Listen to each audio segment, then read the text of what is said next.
we are then, Thursday the 5th of November, and we're in Perth city centre. That's Perth, West Australia to you and I. Having a wander about the town centre. I'm going to go and try and find myself somewhere for a cup of coffee and use the internet. There are plenty of those places here, I'm told.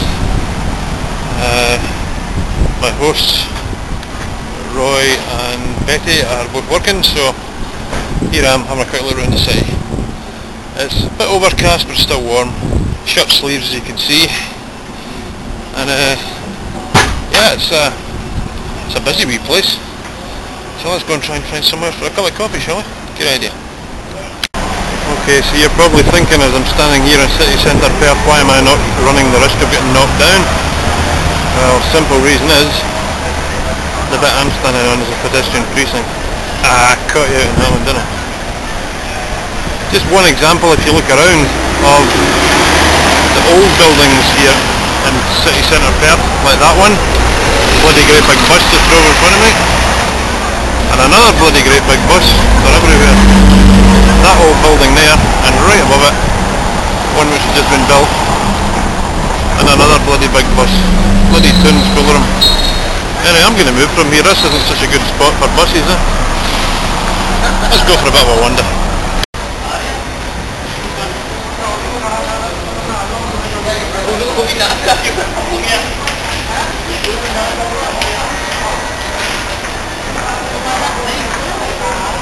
There you go. Small history lesson for you. This city was founded, that's Perth, Australia of course, on the 12th of August 1829 by the felling of a tree near this spot. And God help us, I mean, goodness me, this is the statue of Captain James Stirling. Who was Captain James Stirling? Okay, I'll tell you. He was the founder governor of Western Australia from 1829 to 1838, which, as you know, is just past 6:30 and nearly 20 to 7.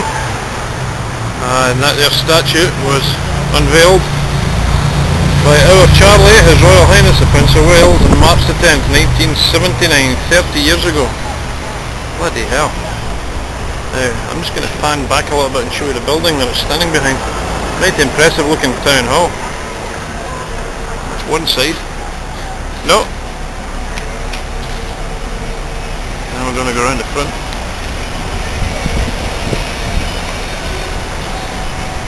I wonder if I'd get away with crossing the road. Yeah, I'll give it a chance.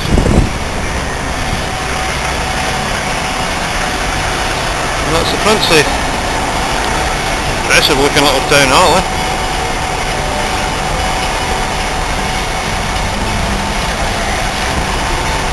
And they made it without getting knocked down.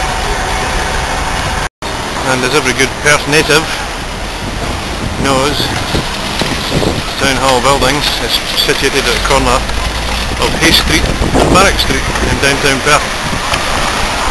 And amongst all the high-rise buildings, glass-fronted tower blocks, this is one mighty impressive little building here. The only small problem I have is still infested with bloody flies. Part of coming to Australia now. Well, I haven't got a clue what it's called. But here down on the Esplanade in Perth, that has to be the ugliest feckin' building I have ever seen. I believe it's possibly called the Bell Tower if my eyes are not deceiving me. There is a sign which you can't read on the camera shot. I'm sure it says something about the Bell Tower, and you may be able to hear it going ding dong. That's the giveaway, isn't it?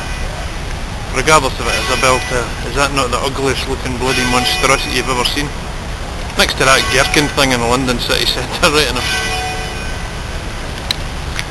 Oh Perth, that's got to be the ugliest thing I've ever seen in your city so far. Sorry.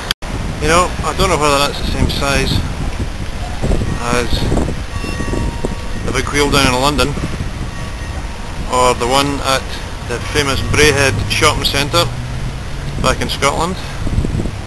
The big wheel there, but you know, I'm on holiday, I might just go and give that a bash. With the mighty Perth City skyline in the background, that might be worth it for a view, because right behind me, which you can't see, is the mighty Swan River. So yeah, I think we'll go and give that a go. What do you think, McMillan? beginning to wonder whether this is such a good idea or not.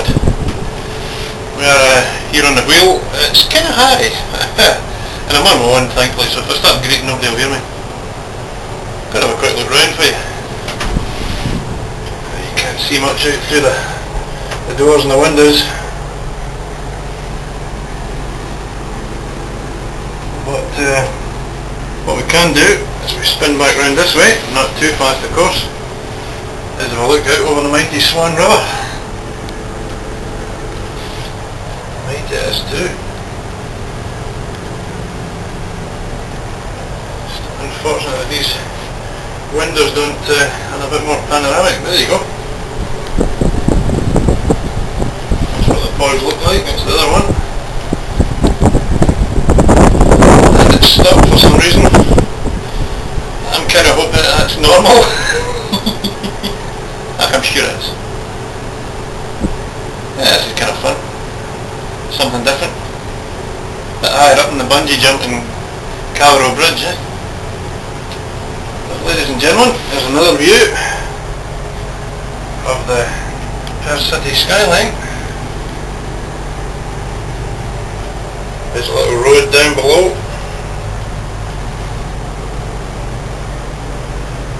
Yeah, mighty impressive little view. That grass looks like it's been in better nick though.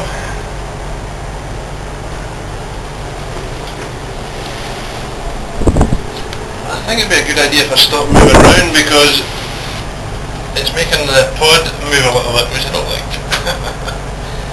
Anyway, this is the Perth wheel. If you ever get to Perth, I think you should give it a go. I'm getting kind of used to it now.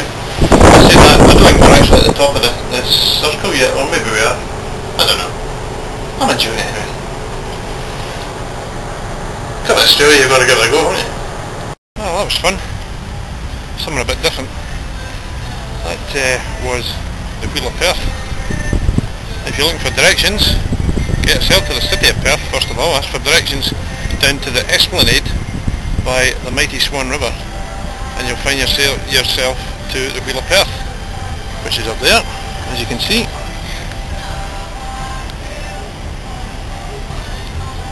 And behind it, as you saw earlier, was the Swan River. That was the Wheel of Perth. Now, just a little bit along from the Wheel of Perth, and half of the fly population of Australia, I think, there's a place I wonder if even I would be lucky. I wonder if I'd have any luck in there. Take a look behind you. Ladies and gentlemen, there you have it, the Lucky Shag Bar. Now, I wonder, do you think my luck would change? Yeah, probably.